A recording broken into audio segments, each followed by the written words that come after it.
Hey, D, when you discovered that ATM glitch that lets you take out all those millions of dollars undetected, why didn't you take me to the Prada store and let me buy anything that I wanted? Because I'm not Dan Saunders and you're not a stripper. All right, fair points. I guess we should forget your secret millions and talk about Dan Saunders. We're doing a recap of the glitch on this episode of So Much Crime. So little time. Hey, D, while you're standing at the ATM waiting for your millions of dollars to come pouring out, you got a little bit of time to kill, right? Mm-hmm. Why don't you pull out to your head phone? to the strip club. Let's do it. Or when you're standing at the Prada store waiting for them to finish your transaction for the strippers you brought. And, you know, it's complicated. They got to get boxes for everything. They got to set up those, like, memberships, those loyalty accounts, because, you know, that's what they do. Funny. He's like, you know how long it takes to get 5 strippers everything they want in the Prada store? Sorry. Anyway, go on over while you're waiting for your strippers at the Prada store to patreon.com/SoMuchCrime, so little time. You'll get longer time machines. You get episodes like this one. You could have been listening to this days and days ago. You get bonus content, outtakes, and that warm feeling of supporting this show. So patreon.com/SoMuchCrime, so little time. Thank you. Thank you. Welcome to So Much Crime, So Little Time. I'm Dee. And I'm Jeff. And before we start, a quick warning. Warning! This episode is going to have spoilers for The Glitch. We're going to discuss the whole series. If you didn't listen yet, go check out our preview episode. It's right before this one. You'll also find a link for The Glitch in our show notes. All right. As a reminder about The Glitch, this podcast came out in 2022. The host is Jay Walkerden. There are 9 episodes. They're each about 30 minutes long. Indeed. In our preview episode, we discussed episode 1. We met Dan Saunders, a regular bloke is what Jeff has called him. I'm going to say a lad, regular lad, and bartender from Australia. One night after work, Dan discovered a glitch with his ATM that let him take out $200, then $400, and then more without affecting his balance. And that's kind of where we leave off in episode 1. All right, Jeff, this is very different. I love it. What a different vibe. What a great, ramp up from our summer series, our summer shorts, right into true crime. It's kind of crime, but with a summer vibe. We're in Australia. It's all about the party vibes. Not that either was too much partying, but it's the party vibes, and we're talking about Dan Saunders living life to the full. What's your feeling? How do we approach our discussion here? I feel like we have to start by talking about this guy, Dan Saunders. What an interesting guy this is. What's your read on him? Okay, so do you remember in the preview episode, in episode 1, the host, what's your man's name again? I know you just said it. Jay Walkerden. He was like, look, he comes off obnoxious. By the end of this, I challenge you to dislike him. Did you love Dan Saunders by the end of this? Oh, I want to be best friends with Dan Saunders. I know, right? He seems so sound. I totally agree. So, yes, agree on that. He seems really sound. He just really doesn't give a shit. And I think that's really endearing. Well, he does give a shit, though. He doesn't give a shit about money. He doesn't want to be rich. He doesn't care about that. Like, he doesn't care about having things. He doesn't care about what people think of him, it seems. But he has this, like, ridiculously strong conscience. This guilt that hangs over him that, I don't know. Would you, like, I just kept thinking, like, what would I do in his shoes? I don't know. I like to think I would make some good choices, but I don't know. Okay, well, Jeff, massive question for you here. Context building. Dan is doing this for a long time, and he's just going out. He's partying. He is like getting hotel rooms. There are strippers coming back. There's people coming back. They're getting drinks. Like, what are we at? Like 5-something million at one point for the National Australia Bank. He's got this whole system going. Yeah. And then he's like, you know what? I'm done. Done. And he waits for the shoe to drop and it doesn't drop. So he basically tells the bank that he has done this. And he's like, hey, you need to like, you know, do something because I need to be like held accountable because I need to live my life. Right. I want to pause here for a second. Okay. What do you reckon you'd do, right, if you had made all those choices? I don't think you or I would have made the choices to spend the money on the things he spent it on. Like, I know I said in the preview episode I wouldn't. The energy? Oh my God. I would be going on holidays, maybe? But I wouldn't be you partying and going to nightclubs. Nightclubs. Oh my God. I'm so old. This is late 30s, D. What about like mid 20s, D? Think about it. Pre-children.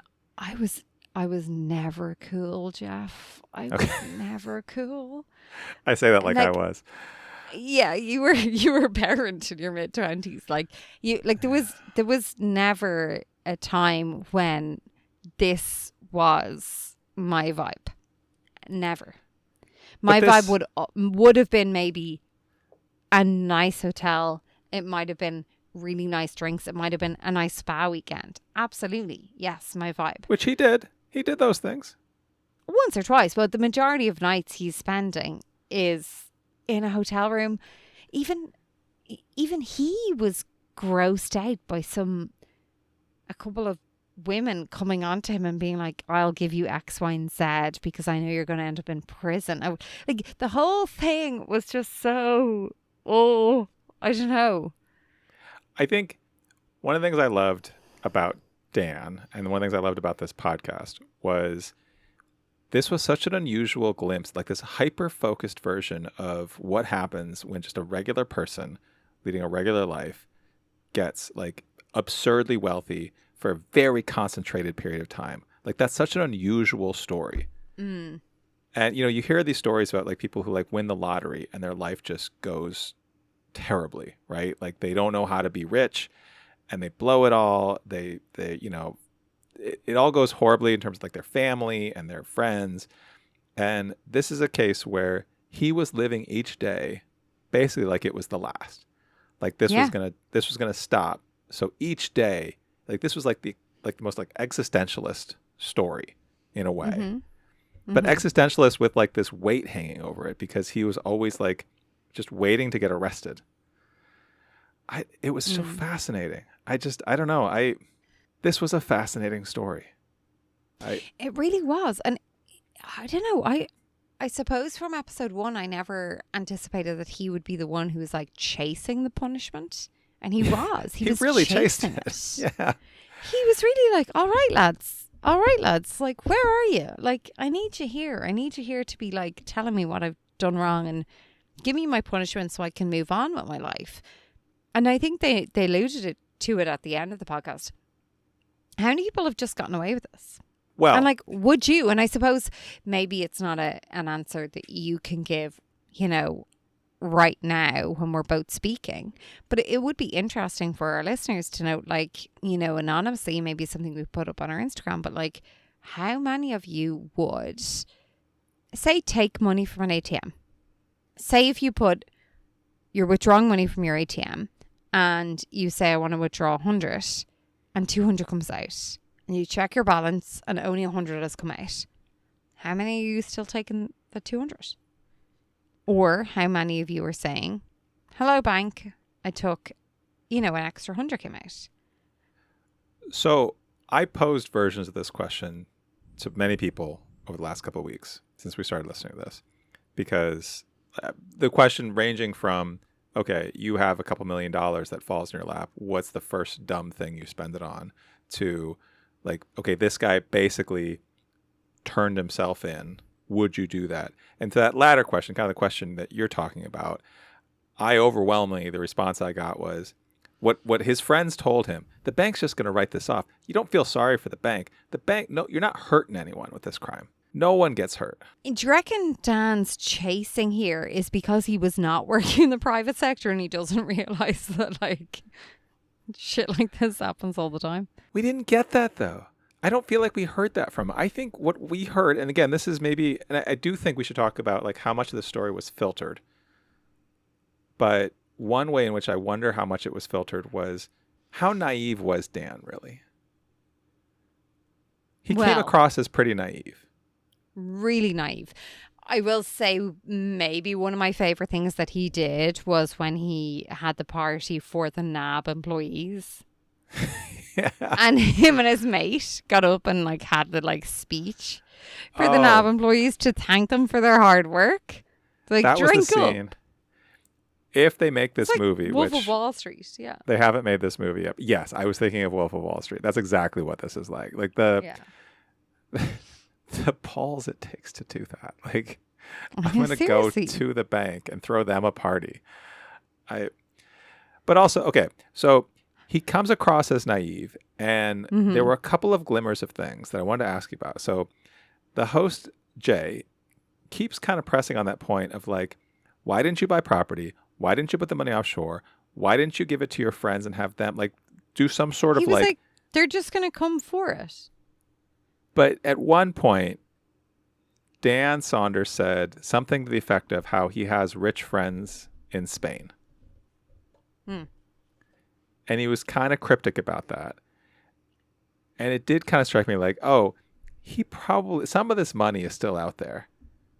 But at the same time. Also was like, who's paying for your lawyers? And he's like, oh, NAP. Yeah. But also. I love that. That was great.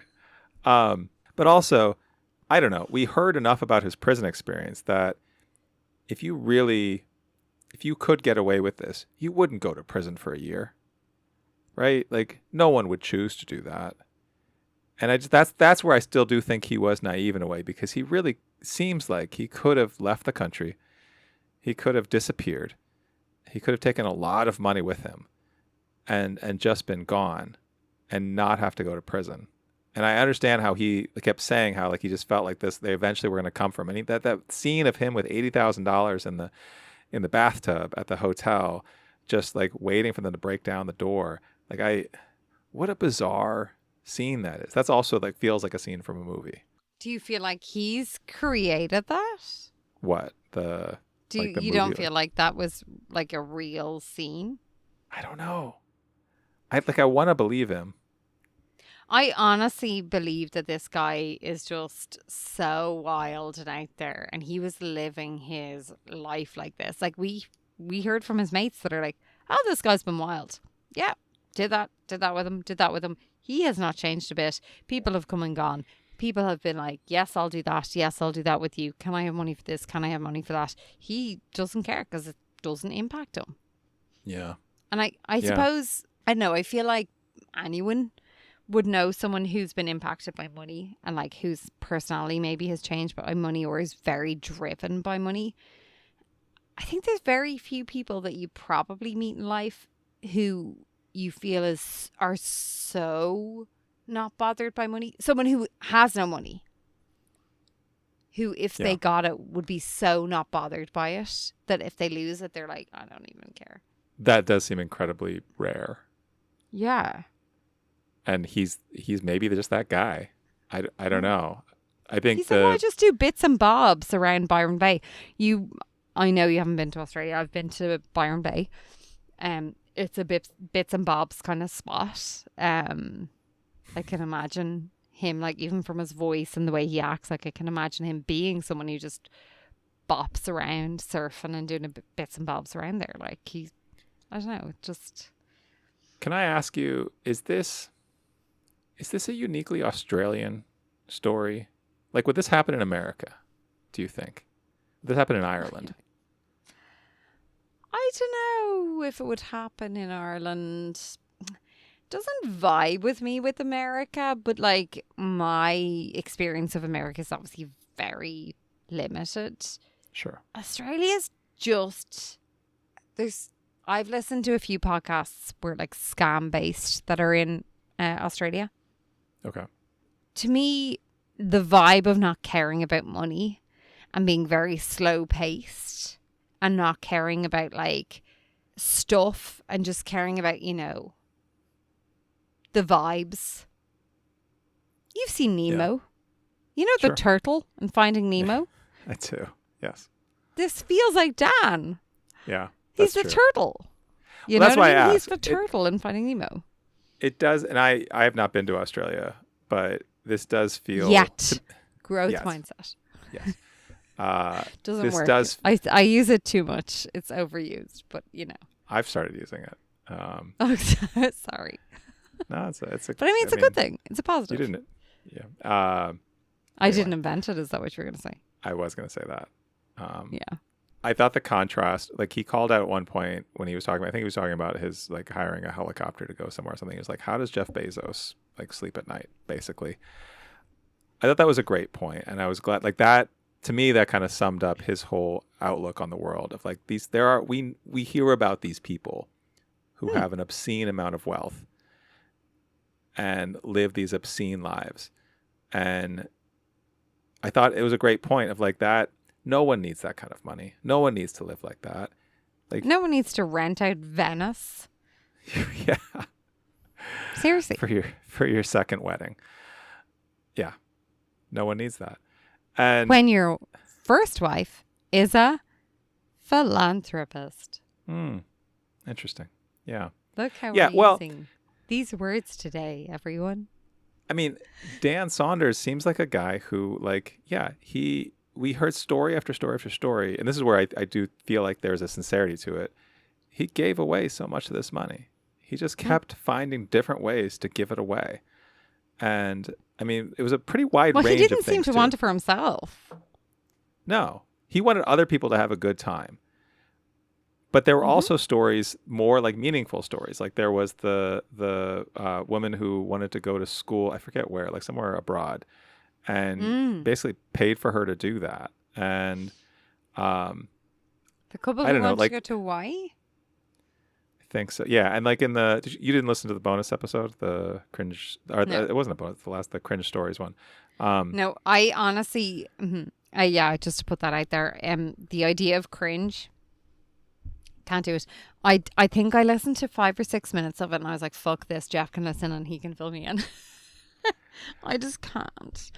I feel like my life has been cringe enough. Like, I don't need cringe in my life. So it was a range of feels- stories. I'd rather any other emotion. The first one is probably the wheelchair one. Is that the one you heard? Oh. The- Remind me. It was, I think they were strippers who basically were showing the wheelchair guy the best night of his life. And I don't even know if I got that far. I Oh, must have okay. gotten a little bit and I was like, no, fuck this, I'm down. there were other stories, like putting unhoused people up for nights in hotels. They could get like shower and sleep in a bed. But let's step back from this. Oh, one thing we didn't talk about. Dan's fiance, Yeah. ex-fiance, who we heard about in the first episode. How I think she, Okay, yes. who after 4 years together and being engaged, dumped him by text. That's not a good move. You don't do that. You know what? He was very kind about it. He was like, look, he wasn't very critical. And I will say, likely from what we've heard about Dan, particularly in the first few episodes, you could fill in a lot of gaps here and determine that given that she was coming from a very religious household, and even if she wasn't, he wasn't ready for marriage. Sure. And I can buy that. maybe breaking it up over text wasn't great, but maybe it was very hard to break up with someone who is good enough to convince someone, I don't know, of a lot of things. I don't know. He seems like a real plumosser. That's an Irish word. Like a real Plumosser? yeah, it's a Gaelic word. You know, someone who has like the gift of the gab, like the is I that do an know Irish someone like phrase that. as well? Is it me? Is it me? Do I have the gift of the gab? No, you know the way you know people who have like the ability to like talk their way into things, and they have like the ability to like charm people very easily into things that they might not necessarily want to do. I think That's this if guy. you have that, and if you're in a relationship with someone like that, it might be very hard for her to break off with them, especially if they're like engaged. So maybe I don't know. When that was brought up, I was like, oh, I don't like that. But then I'm like, well, hold on a second. From what we're hearing about Dan, I have a lot of positive vibes towards Dan from this podcast. But I'm also like, let's take a breath. If she was my daughter, I'd be like, run fucking back. And they're still friends. And he said that very clearly. She's married, she has kids. They're still, maybe not friends, but they're still in contact. There's no negative vibes. And I will also say that seems to be a thing with him. Even people who have like run away from him when he was in prison, he still seems to like keep very positive relationships with people. No, which is a really nice note. I feel like he is very much the type of person you have as a friend, not as the father of your children, not as the provider for a family. When he was a bit younger. Now, not on the bonus, or not the bonus episode, but not on the, one of the later episodes, it was noted that he was engaged. And then in the final episode, he was like, oh, I'm not going to speak about my relationship status. Yeah, I remember that.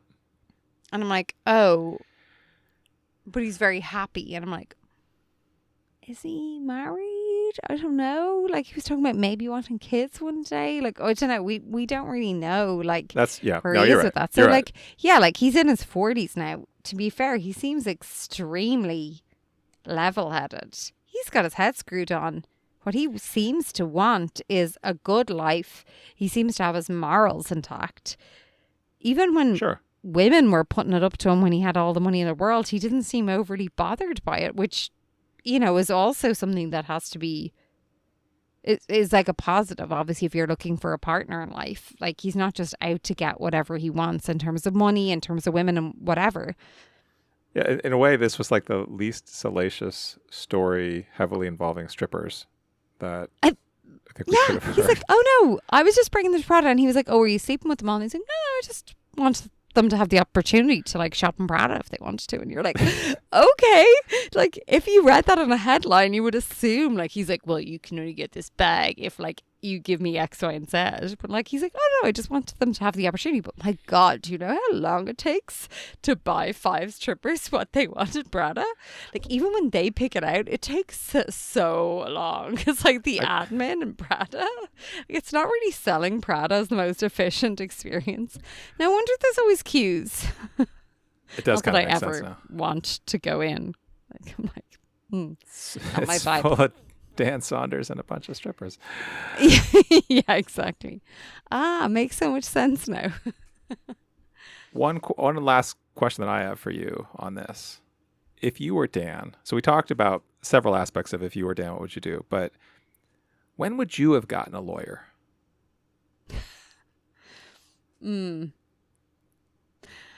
Really hard, really good question. Really hard to answer given all of my understanding with true crime now. Like, as soon as a policeman looks at me, maybe. But yeah, like early on. I just kept thinking of Breaking Bad and Better Call Saul, and there's that line with Bob Odenkirk of you don't need a criminal lawyer, you need a criminal lawyer. Like, that's what he needs. He needs a criminal lawyer, and maybe he got one. Yeah. Anyway, all right. I will also say one last point to note. I'd so many things to discuss about like the podcast as a whole. I don't think we discussed it enough to say, like, I did think the podcast was dealt with really well. I really enjoyed their relationship between Dan and Jay. I thought it was great the way it developed. That they were like friends. You could kind of tell how sound Dan was by how much their relationship developed over time. Yeah. But yeah, it was a lot. It was great. I will also say one small thing I want to just add before we go. As the story unfolds, and we're hearing about like Dan's party life versus Dan's life in prison versus Dan's life post like conviction after prison. And even when he speaks about his childhood. Yeah. Dan's voice doesn't change at all. He's just like, you know, it's not like, oh my God, life was so good and now it's so sad. And then it was so hard. He's just like, oh yeah, life was jelly. Oh yeah. And then it was cool. Oh yeah, it was good then. And then my dad died. And then this happened. And then whatever. Like, it was just so level. I was just like, this guy, I don't know. There was something. No, There was you're something right. so leveling about him because he was just like, I don't care how much money I have. I don't care what like trials and tribulations come my way. Yeah. Do you know what that reminds me of? Do you remember Pong Su? The guy in the surfer town? Yes. Oh, that's so funny because that would have been that would have been south of here because it wasn't Adelaide, but it was New South Wales. That sounds right. I don't know my Australian geography. So Byron Bay would be north of Sydney. It's in Queensland. I didn't mean to turn this into a geography lesson. I'm pretty sure Byron Bay is in Queensland, and I'm pretty sure where the Pong Su hit was It was south somewhere. of Sydney. Yeah. It was like between Sydney and Melbourne, I think. But do you remember that guy? Yeah. It was just like, yeah. Anyway. I do. That's very funny. Would you recommend The Glitch? I think it was a really good podcast. I would recommend it to people who don't even like true crime. You know, we have a mutual friend, Stacey, great advocate for the show, great supporter in the show. I think Stacey would really enjoy a lot of aspects of this. Yeah. Patreon supporter. Yes. Patreon supporter. All around Jeff and D supporter. But you're thinking like the people who are here for murder might not enjoy this. I think this is a really good break and like a really good different like vibe. To be clear, there is crime here. Yeah. It's not curling. No one gets murdered. But it's not But there curling. is, even though the criminal had to try really hard and wait several years for anyone to care, there is a crime here. But now we care. I have already recommended this to many people because I thought this was a lot of fun. Before we go, what we really want to know from you is, what are your answers to some of these questions you raised? What would you do if you were Dan Saunders? If you had all this money, would you lawyer up? Would we never hear from you again? Leave us a comment. Leave a comment on this episode. Don't forget, while you're there, give us a rating on Spotify, Apple, wherever you're listening right now. That really helps other people find the show. Other thing you can do is tell people about the show. Help them find the show by sending out the link, talking about it, just like I'm talking about The Glitch with people. Talk about So Much Crime, So Little Time. Tell them to start with this episode. Tell them to start with any episode. Whatever your favorite episode is of our show, send that link out to your friends and help spread the word. We appreciate it. Thank you.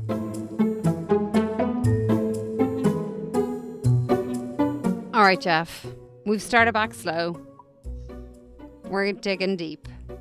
We are going back 9 years to a podcast that came out in 2016. It is a award-winning podcast. It's called In the Dark. Have you heard of it? I have not. Okay. A listener and advocate for our podcast, supporter of our podcast, Brandon, has brought it to us and said, you know what? This is a story that resonates with me and I think you should cover it. It's about an 11-year-old boy who was abducted in rural Minnesota, and basically the lack of accountability from the sheriffs at the time led to the failure to solve that case for so long that the podcast was created and was about to be published. And guess what happened right as they were about to press the button? They found the perpetrator and they charged him. That's on the next So Much Crime. So Little Time.